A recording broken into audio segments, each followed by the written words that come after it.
Welcome back to You Heard It Here with Dr. Gary. I'm Gary, a clinical audiologist and part of the ownership team here at Advanced Hearing Group in Scottsdale, Arizona. You're watching earwax removal vlog number 45. This vlog is going to contain an earwax removal for a patient that's suffering from ringing in the ears. They did not experience any hearing loss, at least they don't think that they did, and they did not experience any aural fullness, which I'm a little surprised based on how much earwax this patient has.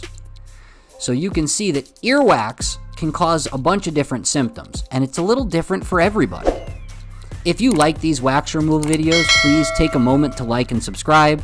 It really does help with the YouTube algorithm and allows us to get our information in front of more people.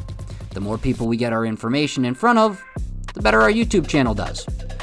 Also, leave a comment in the comment section below if you like this simple voiceover or if you want me to go back to the picture-in-picture model where you can see me at the lower right-hand side of the screen.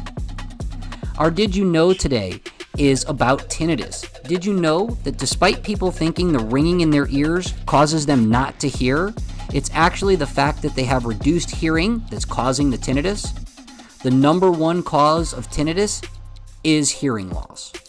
If you're experiencing tinnitus or ringing in the ears, you should definitely have your hearing evaluated.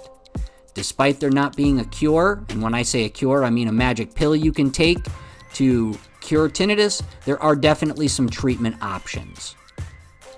All right, now that we've used the water, we're going to go ahead and use the curette to continue removing this wax. We can now see a portion of the eardrum. The patient noted once we broke through that wax and used the irrigation, an instant relief from the tinnitus or ringing in their ears. We're going to go ahead and keep using this curette to get the rest of the wax out and see what we can find back there. All right, come on. Let's see if we can't get this big chunk out. And there it goes. Well, it goes slowly, I should say. And that is actually what was behind that big chunk. You can see a clear view to the eardrum. This has been You Heard It Here with Dr. Gary. Thank you for watching. We'll see you in the next video.